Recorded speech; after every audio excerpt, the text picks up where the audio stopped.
Իսկ ինչ ասած ես համար գեղեցիկ կին։ Դե պարամետրերը նկատի չունես։ Ներդաշնակ, Լենա ջան, օրինակ հիմա ձեզ նայում դու գեղեցիկ եք, որտեղ ներդաշնակ եք, ոչ մի բան չկա, որ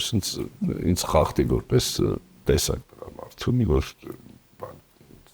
գեղեցկությունը այդ ներսի ներդաշնակությունն է, իր գործի, իր բնույթի ու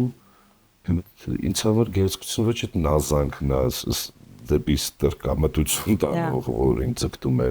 ոչ էլ գեր էմանսիպացիան, որին էլ ձգտում է տվյալ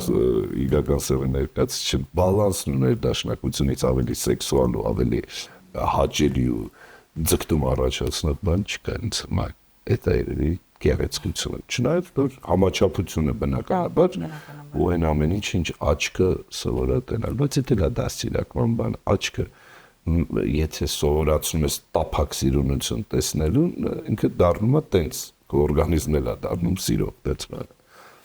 Բայց եթե դու հոգին ես սովոր քննելու, ապա նրա ներդաշնակ տատանումները քեզ կարող են սիրահարվել։ Կնոջ գեղեցկությունը կոմպլետ դրա մեջ է տեսնում։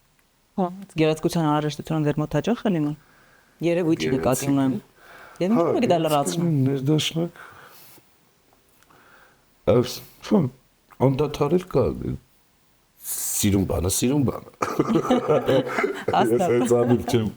այդ նաբերի ու նայած, հա, սիրուն բանի ինչ ես տեսնում էլի, ցեցնել է հոգու խորքում թիթեռ, եղինջնել ծաղիկը, պետք է խորը նայել մի քիչ երևույթներին, 2 վայրկյան ավելի խորն է պետք նայել, քան միանգամից պիտակավորել դատավորի գլխարկը հանգչել ասել լավա վատա սեվատ պիտակա տենին այդ տափակությունից դուրս